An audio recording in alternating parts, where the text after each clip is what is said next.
A'udzubillahi minasyaitonirrajim. Bismillahirrahmanirrahim. Assalamualaikum warahmatullahi wabarakatuh.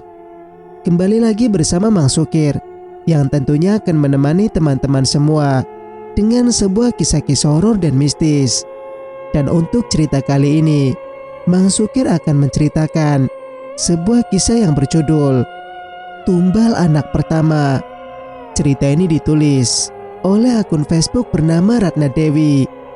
Dan bagi teman-teman yang penasaran dengan sang penulis atau ingin membacanya secara langsung, teman-teman bisa langsung kunjungi link yang saya sudah sertakan, ada di deskripsi.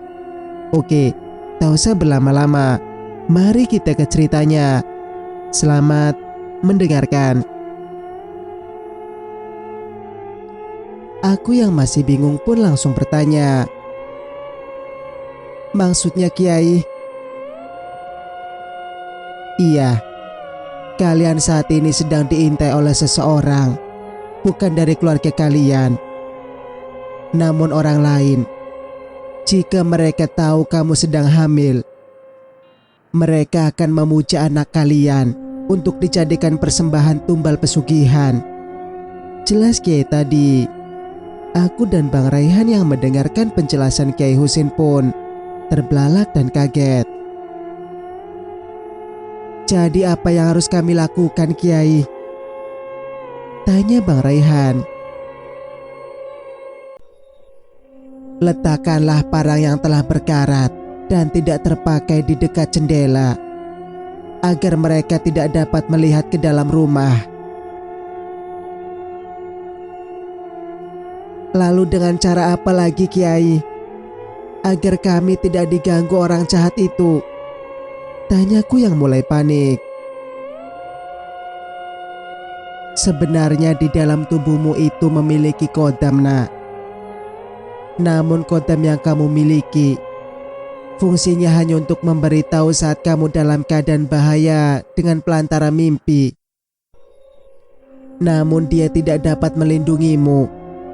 Begitu pula dengan saya. Kalian bisa melindungi diri kalian sendiri dengan doa, karena saya tidak bisa membantu lebih dari itu."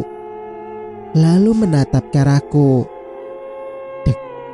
Seketika jantungku berdetak sangat kencang mendengar penjelasan dari Kiai tersebut. Begitu pula dengan Bang Raihan yang menatapku juga dengan bingung. "Dengan doa," ucap Bang Raihan. "Iya," ucap Kiai. "Jika hendak tidur, banyaklah berdoa sebisa kamu. Al-Fatihah, surat 3 Qul, ayat kursi. Setelah itu baru doa tidur.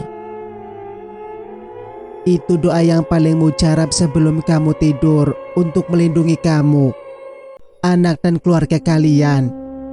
Karena dalam posisi tidur itulah yang terlemah dalam tubuhmu, nak. Jika kamu lupa untuk membaca doa, maka mereka akan mudah menguasaimu." "Baik, Kiai. Saya akan ingat pesan Kiai," ucapku serta Bang Raihan.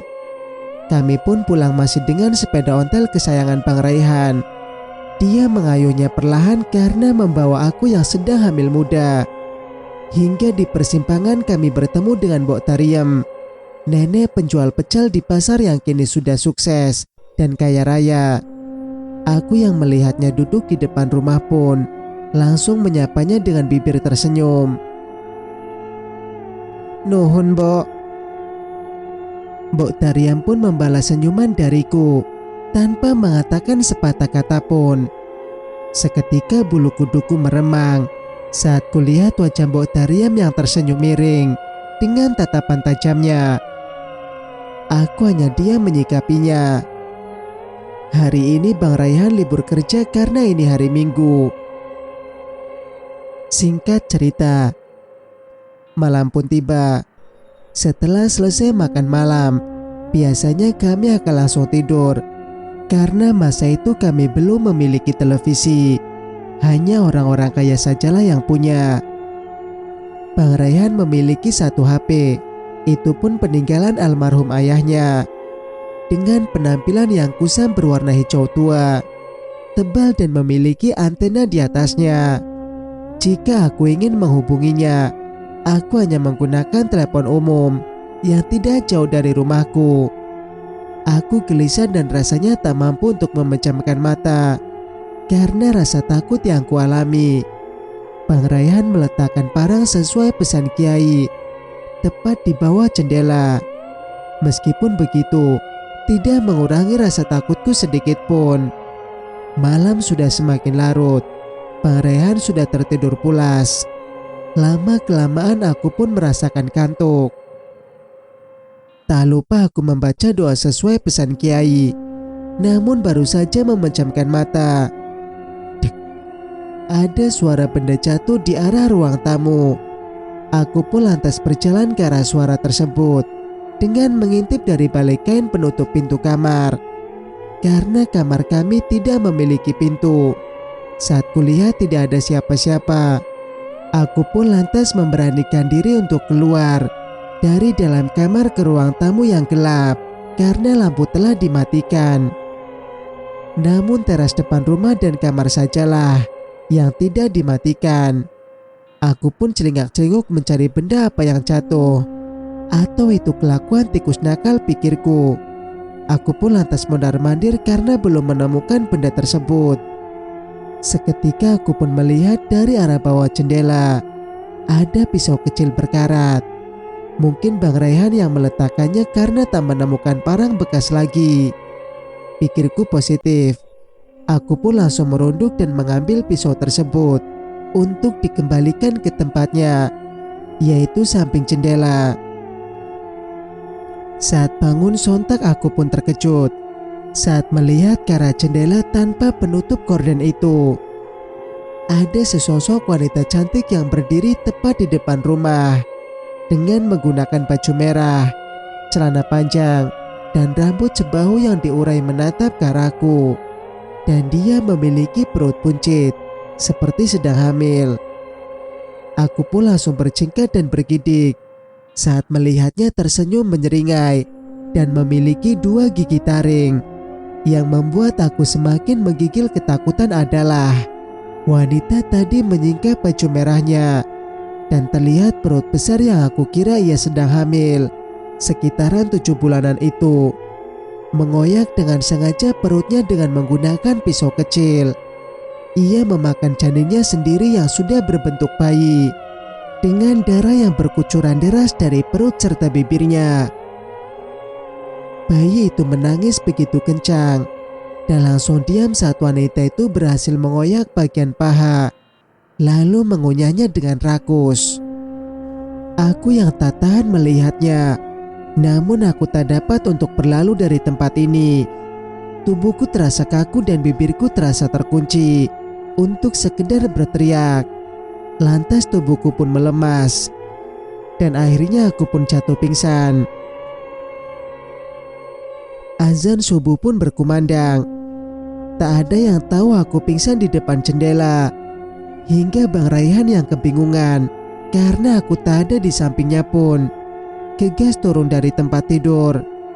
Saat keluar dari kamar, ia pun sontak terkejut karena melihatku yang sudah tergeletak di atas ubin.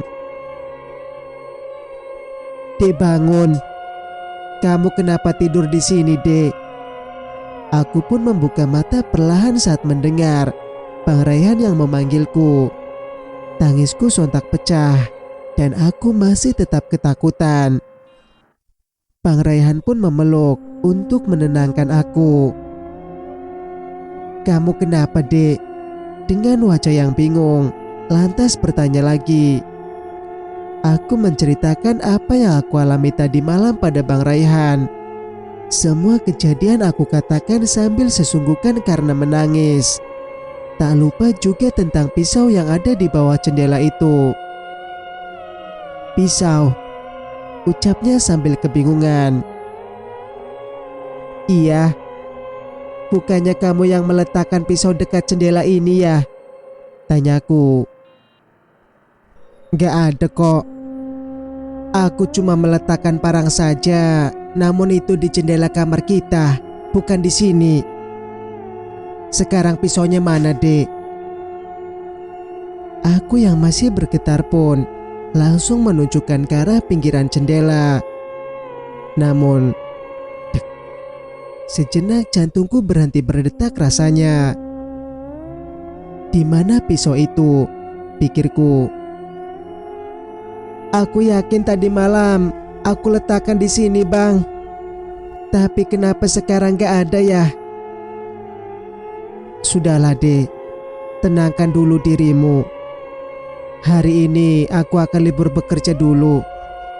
Aku akan menjagamu. Sekarang aku mau masak dulu untuk kita.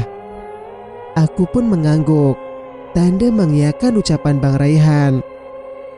Aku masih saja membayangkan kejadian tadi malam. Semakin aku ingin melupakannya, semakin jelas pula penampakan wajah wanita misterius itu dalam ingatanku. Bang Raihan pun selesai memasak sarapan untuk kami berdua. Nasi serta ikan nila goreng untuknya. Dan tentunya susu tajin untukku. Aku juga tidak bisa memakan ikan karena mulutku akan terasa amis dan pasti mual. Hanya susu inilah sebagai sarapan pagi ini. Siang pun menjelang tiba. Aku yang melamun lantas dikagetkan oleh Bang Raihan. Jangan bengong, Dek. Entar kesambet lagi. Iya, Bang. Aku masih agak lemas. Mungkin karena kejadian tadi malam, ucapku. Bukan karena tadi malam, Dek. Mungkin karena kamu hanya sarapan susu tajin aja dan gak ada yang lain, jawabnya. Mungkinlah, Bang. Kalau enggak, gimana kalau kita ke pasar yang ada di pinggir kota, Dek? Untuk beli buah agar anak kita sehat, tawarnya. Namanya wanita, kalau diajak jalan-jalan pasti sehat jadinya dong, meskipun badannya lemas. Karena aku juga jarang sekali bisa pergi ke sana. Boleh, Bang, jawabku semangat. Kami pun gegas bersiap untuk pergi ke pasar dengan menggunakan sepeda ontel tentunya. 2,5 jam kami habiskan di jalan. Akhirnya kami pun sampai di pasar. Pasar itu begitu ramai. Kami pun melihat-lihat terlebih dahulu, lalu berbelok ke penjual buah untuk membeli jeruk dan salak. Selesai membeli buah, aku pun sibuk memilah baju daster obral yang tergantung di atas. Lalu Bang Raihan pun mengejutkanku dengan bertanya, Dek, bukannya itu Mbok Tariem ya? Dia jualan apa? Iya, Bang, itu Mbok Tariem. Dia dari dulu kan jualan pecel, jawabku. Wah, enak dong. Yuk kita beli, Dek, ajaknya. Aku pun langsung mengangguk. Mbok, beli pecelnya 2 bungkus ya, pintaku. Iya, Neng. Tunggu sebentar ya, ucapnya. Aku pun duduk di kursi kayu panjang dengan Bang Raihan. Karena memang ramai ngantri ingin beli pecel di tempatnya. Karena kebetulan hanya dia sendirilah yang menjual pecel. Tumben, Neng, kamu sampai sini, Mbok Tariem bertanya. Mbah, mau beli buah, jawabku. Kamu hamil ya, Neng? Tanyanya kembali dan langsung mengejutkan aku.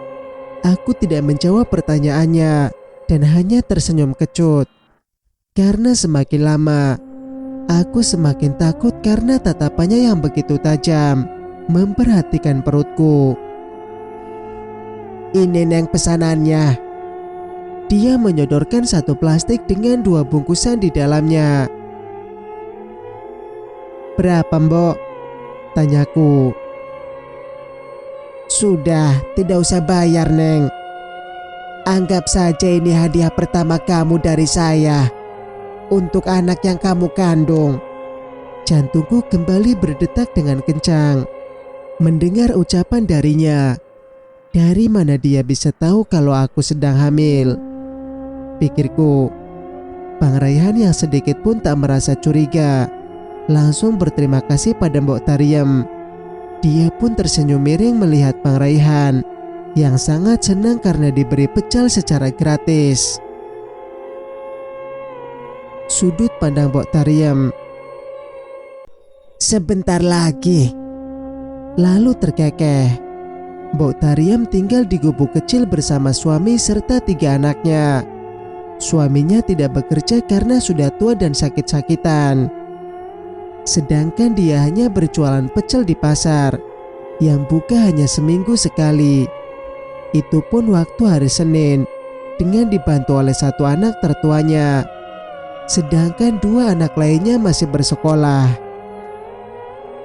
Tak ada yang bisa ia kerjakan lagi selain berjualan pecel karena berhubung umurnya sudah lanjut. Suatu hari ia begitu terpukul dengan kepergian suaminya.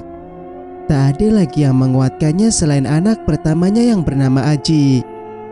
Hingga suatu saat kedua anaknya yang masih bersekolah itu, tepatnya adik Aji, menangis terseduh karena selalu diejek oleh teman-temannya karena tidak pernah diberi uang jajan. Ketika istirahat, mereka hanya mengurung diri dalam kelas.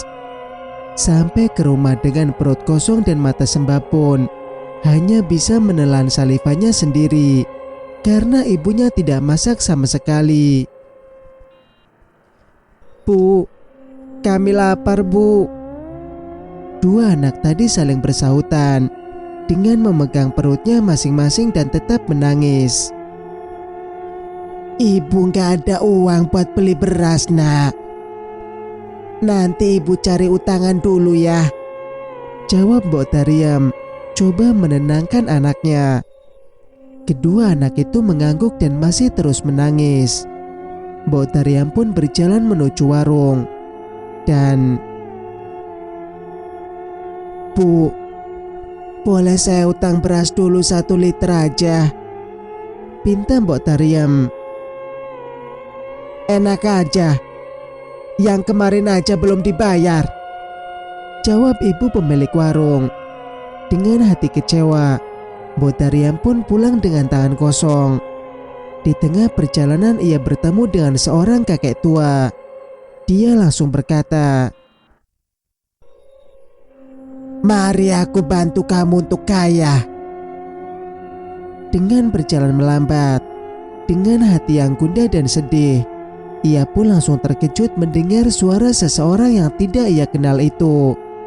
Karena Mbok Tariem sangat penasaran dengan kakek tua itu. Lantas ia pun langsung bertanya, "Anda siapa?" Kakek itu pun terkekeh seraya berkata, "Kamu tidak perlu tahu siapa saya. Intinya saya akan membantu kamu. Itu pun kalau kamu mau." Dan kembali terkekeh lagi. Mbok Tariem pun yang mendengar ucapan kakek itu sontak membuang muka. Dasar orang tidak waras, pikirnya. Mana mungkin dia bisa membantu aku yang sedang kesusahan ini. Sedang melihat penampilannya yang menggunakan baju hitam kumal, senada dengan celananya, dengan rambut panjang yang berantakan. Tidak mungkin. Mbok Tariem pun langsung menggelengkan kepalanya. Kakek itu terus terkekeh dan berkata, "Kamu terlalu berpikiran buruk terhadap saya." Lantas ia mengeluarkan 3 lembar uang 100-an yang bercorak mawar merah itu di hadapan Mbok Tariem. Mbok Tariem menatapnya lekat-lekat. "Gembel seperti ini kok punya uang sebanyak itu sih?" Hatinya terus bertanya. "Ambillah. Bukannya anak-anakmu sedang kelaparan di rumah." Ucapan manis itu keluar dari mulut sang kakek dan menggoyahkan hati Mbok Tariem yang kalut. Mbok Tariem yang mendengar ucapan kakek itu sontak terbelalak dan terheran. Dari mana kamu bisa tahu jika anak-anakku sedang kelaparan? Sudah aku bilang, aku akan membantumu untuk menjadi orang kaya. Tapi kamu sih nggak percaya. Bagaimana caranya? Botariam langsung bertanya. Karena siapa sih yang nggak mau jadi orang kaya? Pikirnya. Karena teringat anak-anaknya yang selalu diolok-olok oleh teman sekolahnya karena tidak memiliki tas dan sepatu yang layak. Jangankan untuk beli tas dan sepatu, uang jajan sekolah saja dia tidak mampu memberikannya. Bahkan mereka sering tidak makan. Kakek itu pun terus saja terkekeh seperti orang yang tidak waras. Ambillah uang ini. Di situ ada secari kertas yang berisikan alamat jika kamu berminat atas tawaran saya. Botariam pun langsung menyambar uang itu beserta sepotong kertas. Setelah memperhatikan dan menerka-nerka di mana lokasi itu berada, dia pun langsung mengerti. Saat ingin bertanya lagi pada sang kakek, karena yang dia tahu alamat itu dekat oleh pinggiran hutan, dan memastikan apakah di pinggiran hutan itu memang benar rumah sang kakek, ia pun sontak terkejut. Karena sang kakek sudah tak ada lagi di hadapannya. Samar-samar terdengar dengan suara khasnya terkekeh dan berkata, "Jika kamu sudah tahu letak alamat itu, berarti secara tidak langsung kamu telah menyetujui tawaranku."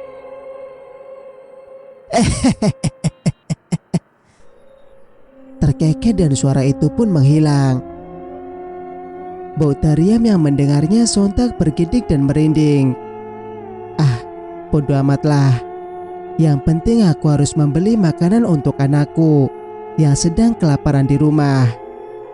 Botariam pun langsung kembali ke warung dengan berjalan tergesa agar cepat sampai lokasi. Bu, saya mau beli beras, telur dan mie instan, ucapnya berentetan tanpa henti. Ibu pemilik warung pun memicingkan kedua bola matanya seraya melotot. Kan saya sudah bilang, bayar dulu hutangmu yang kemarin, baru boleh belanja lagi di sini, bentaknya pada Botariam. Mendengar bentakan dari sang pemilik warung, Botariam pun mengeluarkan uang pemberian kakek tadi, lalu mengipas-ipaskannya tanpa berkata apapun. Ibu pemilik warung pun terbelalak melihat uang yang dipegang Botariam itu dan berpikiran, nyuri uang di mana nenek-nenek ini. Lantas berkata, Mbok, kalau punya uang itu ya dipakai buat belanja. Jangan diumpetin mulu. Malah pakai muka melas lagi setiap mau utang. Celetuk ibu pemilik warung dengan pedasnya. Iya, ini saya akan bayar semua hutang saya. Sekarang lekas ambilin pesanan saya. Ibu pemilik warung pun lantas mengambilkan pesanan Botariam dan menyodorkannya dalam sekantong plastik besar. Ini mbok belanjaannya. Semua 100.000 sama utangnya, ucap pemilik warung. Botariam pun memberikan selembar uang merah itu, lalu melengos pergi begitu saja. Pemilik yang tidak senang melihat tingkah Botariam pun berkata, baru punya uang segitu aja udah sombong.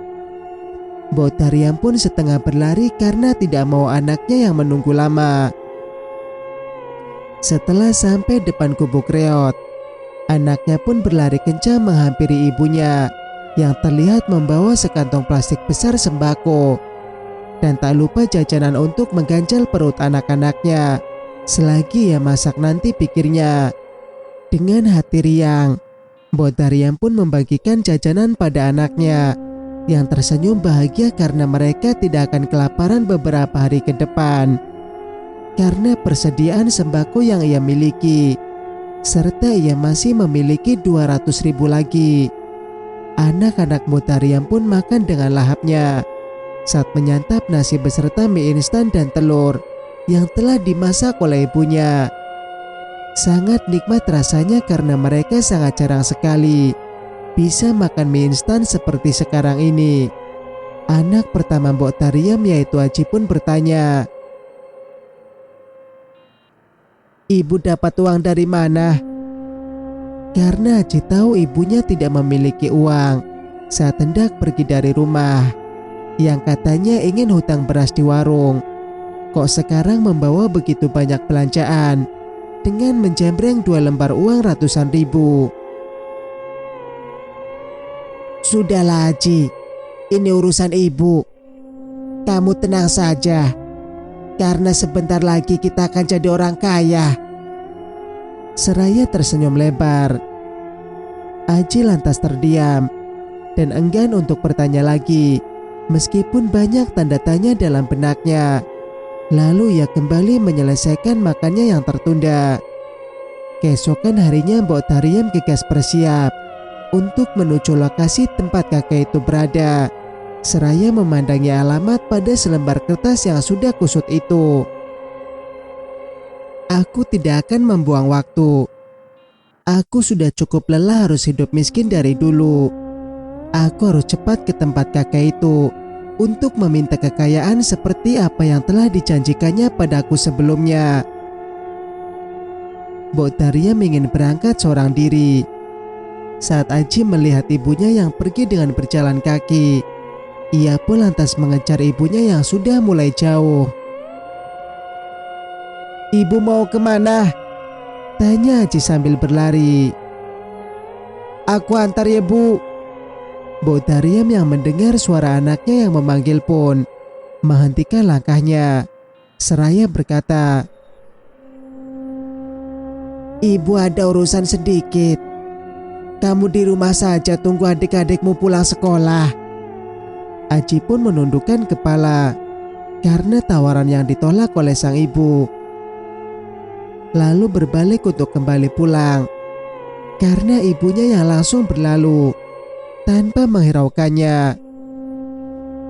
Mbok Tariam terus saja melangkahkan kakinya tanpa merasa lelah karena terbayang iming-iming menjadi orang kaya telah mengikis akal sehatnya. Sampailah di pinggiran hutan yang sangat lebat karena hutan itu tak berapa jauh dari rumahnya. Jadi ia tak memakan waktu lama untuk sampai tempat itu. "Di mana sih rumah kakek tua itu? Kok nggak kelihatan sih? Jangan-jangan aku dikerjain lagi," gerutu Mbok Tariam saat ia ingin membalikan tubuh ingin pulang dengan rasa kesal karena tidak menemukan rumah kakek itu. Tiba-tiba ia terkejut saat mendengar suara yang ia kenali memanggil, "Sini, kok malah mau pulang sih?" Kakek itu pun bersuara. Mbok Tariam pun kembali saat mendengar suara itu. Saat ingin berbalik, ia pun terkejut setengah mati karena kakek itu sekarang tepat berada di hadapannya. Ia pun refleks menggebluk lengan kakek itu seraya berkata, "Kamu ini ngagetin aku saja. Datangnya tiba-tiba koyo menti." Menti atau setan. Kakek itu hanya terkekeh melihat kelakuan Mbok Tariam. "Ayo lewat sini," ajaknya. Mbok Tariam dan kakek itu pun lantas berjalan menyusuri jalanan setapak dengan rumpunan bambu di sisi kiri kanannya.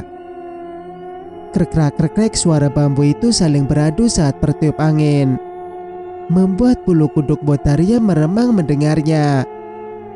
Samar terlihat rumah mewah milik kakek di balik pohon beringin besar. Mbok Tariam pun terpesona melihat rumah itu. "Kok ada rumah sebesar ini di sini? Aku baru tahu," pikirnya. Saat berjalan melewati pohon beringin yang sangat besar itu, bulu kuduk Mbok Tariam kembali meremang karena di bawah pohon itu sangatlah sejuk dengan akar-akar yang menjuntai sampai ke tanah. Siapapun yang melihat itu akan terhipnotis. Hingga tibalah di rumah yang mewah berwarna hijau tua.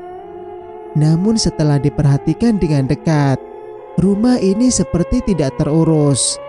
Taman yang telah ditumbuhi tanaman liar yang merambat membuat rumah ini terkesan mistis.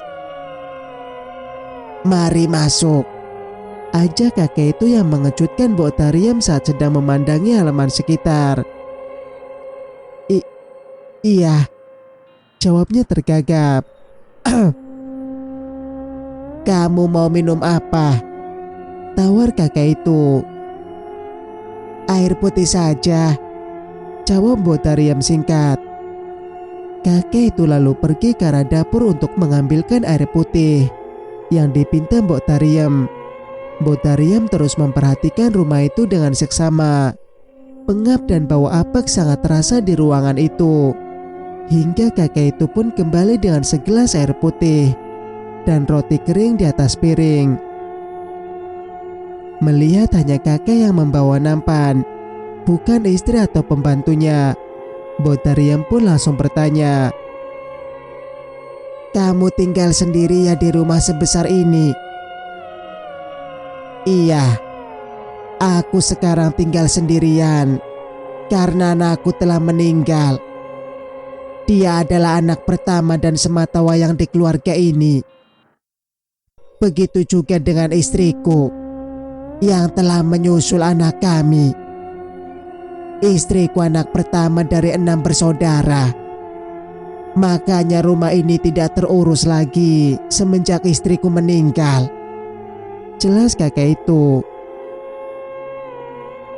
"Jadi, apa maksud kamu mengundang saya kemari? Apakah aku mau kamu jadikan istri?" tanya Mbok Tariem dengan nada keras. "Mana mungkin aku mau sama kamu?"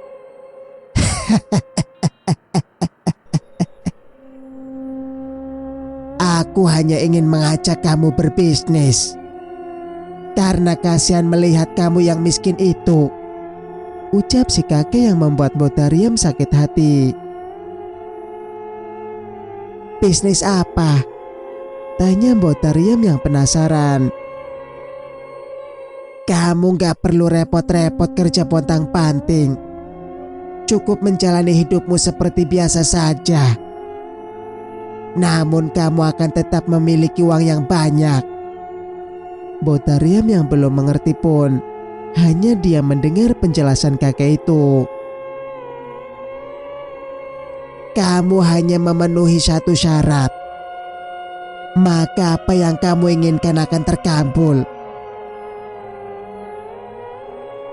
"Apa itu syaratnya?" tanya Mbok Tariem yang semakin penasaran.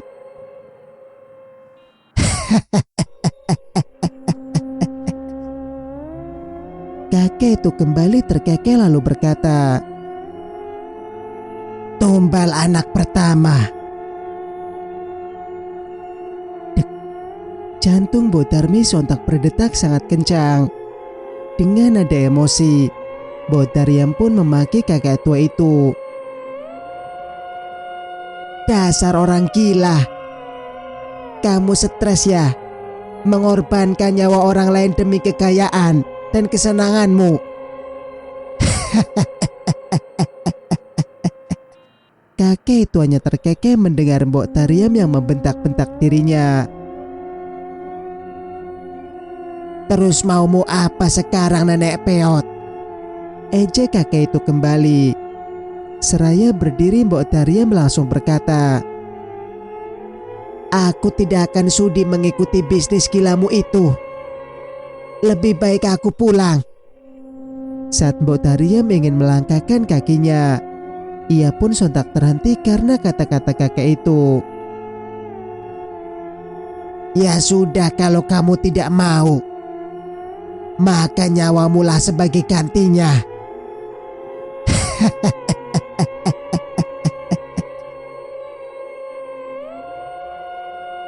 "Enak saja. Aku kan tetap tidak mengikuti perbuatan sesatmu. Kenapa nyawaku sebagai taruhannya?" ucapnya kesal sambil bertolak pinggang. Apa kamu lupa yang memberi kamu uang semalam? Yang kamu belanjakan untuk anakmu yang sedang kelaparan? Sambil tersenyum licik. Dan kamu pikir semua itu gratis? Bentak kakek yang mulai emosi. Itu semua akan kamu bayar dengan nyawamu, Daryem.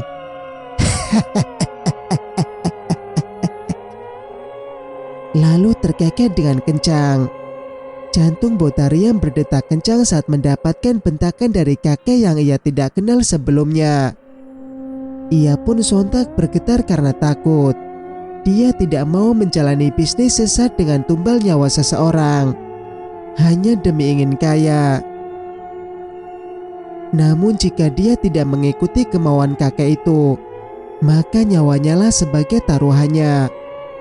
Dan jika ia tidak ada, bagaimana dengan anak-anaknya? Dia bingung serta takut campur aduk, hingga tak terasa bulir air mata mengalir perlahan. Ampun kek, saya tidak mau menjalani pesugihan ini. Tolong lepaskan saya. Daryem sontak berlutut dan memohon agar terbebas dari ancaman kakek itu dengan wajah yang memelas. Semua sudah terlambat, Daryem. Jika kamu sudah sampai di rumahku ini, maka kamu harus mengikuti semua keinginanku. Toh bukannya kamu ingin kaya. Dalam hati kalut, terpaksa Daryem pun menuruti keinginan kakek tua yang ia pun tidak tahu namanya, agar nyawanya selamat dari ancaman. Lalu apa yang harus aku lakukan? Kakek itu tersenyum lebar karena Daryem yang akhirnya setuju dengan kemauannya. Gampang saja. Kamu harus mencari tumbal anak pertama yang suci, bukan dari hubungan gelap. Terserah mau umur berapa saja. Namun lebih bagus yang masih kecil. Anak-anak atau bayi namun itu sangat sulit. Yang lebih mudah ialah anak yang masih dalam kandungan. Namun yang diinginkan oleh Raja Jin, anak yang masih dikandung namun sudah berbentuk manusia, yaitu yang sekitar 7 bulan. Semakin banyak tumbal yang kamu dapat, maka kamu akan semakin kaya. Karena manusia yang telah dijadikan tumbal itu yang akan menghasilkan uang. Paling sedikit kamu harus memberi 1 tumbal dalam waktu 1 tahun di malam 1 suro. Jika aku tidak mendapatkan tumbal dalam waktu 1 tahun, tanya Daryem kembali, maka anak pertamamu lah sebagai gantinya. Bahkan jika kamu juga anak pertama yang suci, bisa jadi Raja Jin akan memilihmu. Daryem yang mendengar penjelasan panjang lebar dari kakek itu pun menelan salivanya sendiri. Jika kamu sudah mengerti, kamu boleh pulang. Raja Jin sudah menyiapkan beberapa uang di bawah bantalmu sebagai uang muka. Lantas kakek itu pun tersenyum puas. Daryem hanya mengangguk tanda paham. Di sepanjang perjalanan ia mengutuk dirinya sendiri karena terlalu bodoh mau menuruti ajakan yang menyesatkan itu. Namun mau bagaimana lagi, pilihannya pun sangat sulit untuk ia terima. Dalam beberapa bulan ini hidupnya sangat tenang karena uang pemberian dari Raja Jin cukuplah banyak, hingga ia dapat membeli semua yang ia inginkan. Begitu pula dengan anak-anaknya. Berbagai kebutuhan ia beli, mulai dari baju dan perabotan rumah ia beli dengan cash. Di siang hari yang cukup panas itu, Daryem duduk santai di depan gubuknya sambil meminum es yang berasal dari kulkas yang baru saja ia beli. Nikmatnya hidup seperti ini, pikirnya.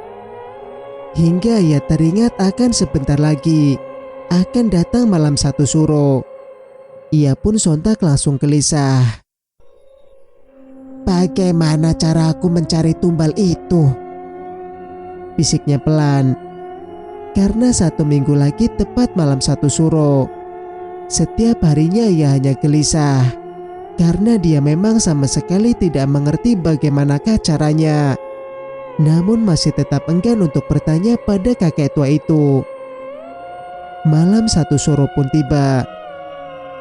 Dengan masih gelisah, ia menatap anak-anaknya lekat dan perlahan meneteskan air mata. Maafkan ibu, nak. Aji yang begitu rajin jika berada di rumah pun merebus air. Niat hati ingin membuatkan ibunya teh hangat. Karena dilihatnya ibunya yang duduk lalu mondar-mandir, secara seperti orang yang tidak tenang. Ia menyalakan kompor minyak yang ada di dapur. Namun kenapa apinya redup ya? Pikirnya sambil menggaruk kepala. Aji pun membuka penutup minyak yang ada di kompor. Apa minyaknya habis ya? Ucapnya dalam hati. Benar saja kompor itu kering. Tak ada sedikit pun minyak di dalamnya. Dengan api yang masih menyala, karena Aji lupa untuk mematikannya, Aji pun lantas langsung menuang minyak tanah yang ada di jerigen ke dalam lubang kompor tempat minyak. Dan apakah yang terjadi? Kompor minyak itu pun meledak.